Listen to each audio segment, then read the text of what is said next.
Some stories slither into your dreams when you least expect them. They wrap around your heart like a velvet night, refusing to let go. Hello, my darlings, and welcome back to R.I.P., a place where we gather close in the half-light to honor the souls who still reach for us from beyond the silence, beyond the grave. I'm your devoted host, Linzi Legron, and I'm so delighted you're here. If you love what we're up to, please consider supporting the channel with a like, subscribe, all the buttons. But tonight we carry our lanterns into a story both beautiful and brutal. The tale of a mother and son whose love was brighter than the day that they were torn from. The story of Jamirin and Chantel Crosby. Before we step into the sorrow, I want you to whisper right back to me. Again, if this episode moves you, if their stories stir a memory, a grief, or a fierce need for justice, reach out. Nonetheless, you are never alone in these shadows, my darlings. In your light, your empathy is the comfort we all need. Let's hold one another close across the miles. And get ready to rest in peace.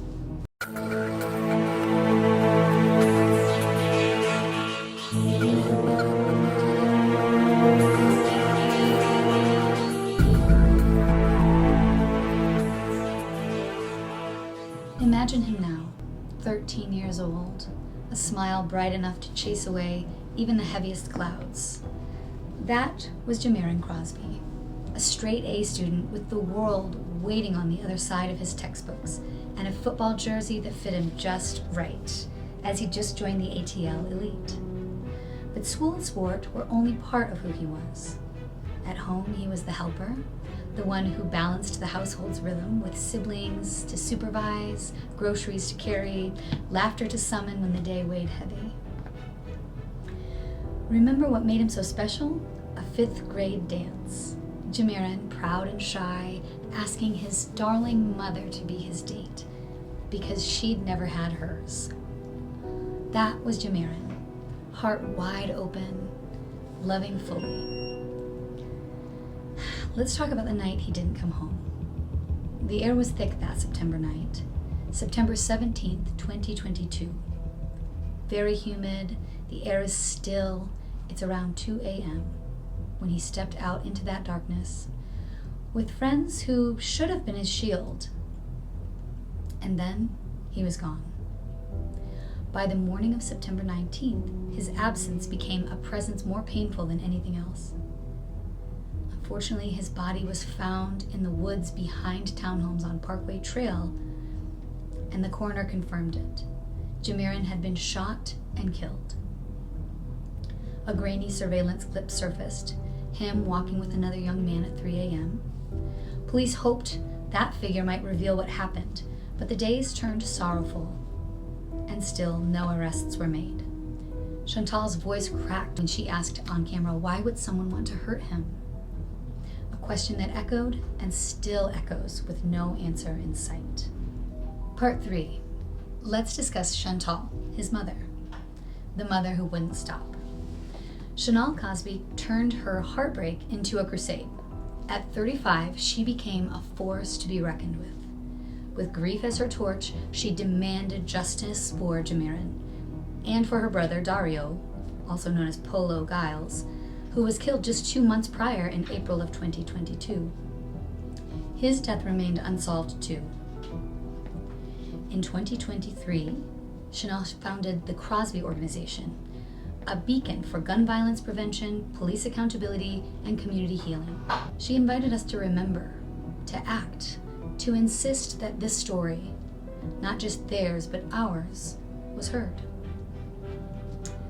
Flash forward 2 years to July 14th of 2024.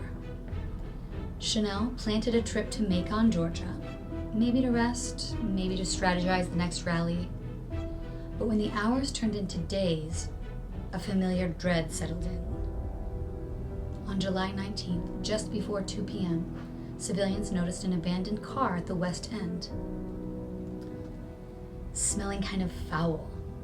The police opened the door and found Chanel unresponsive, her body in the back seat, already showing signs of decomposition. The Fulton County medical examiner ruled it a homicide, a gunshot wound to the head.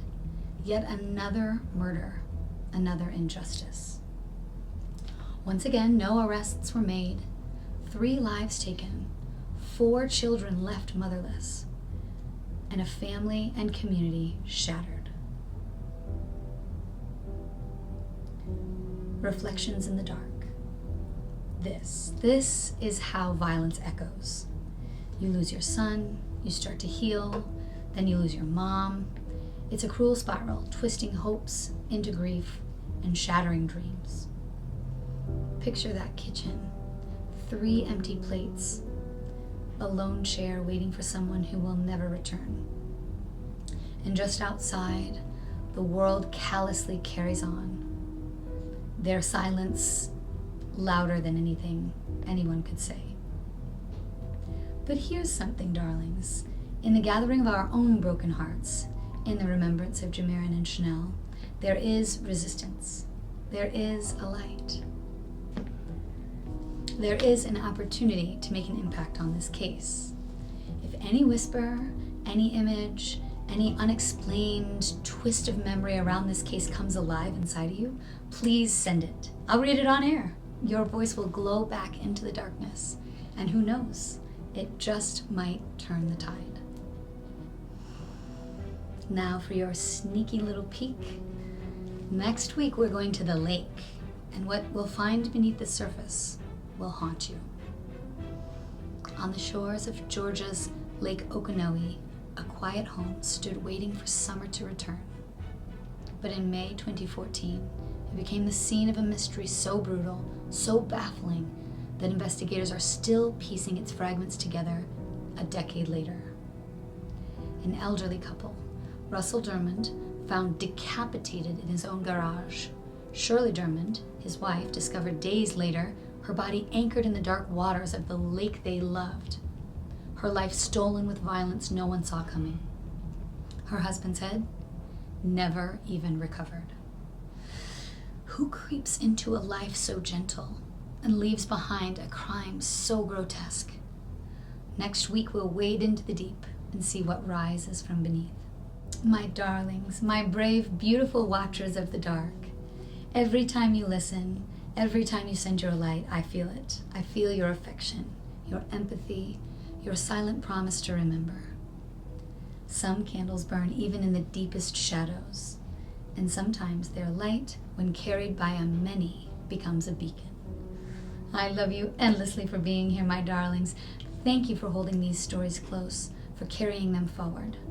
Until we meet again, rest easy and rest in peace.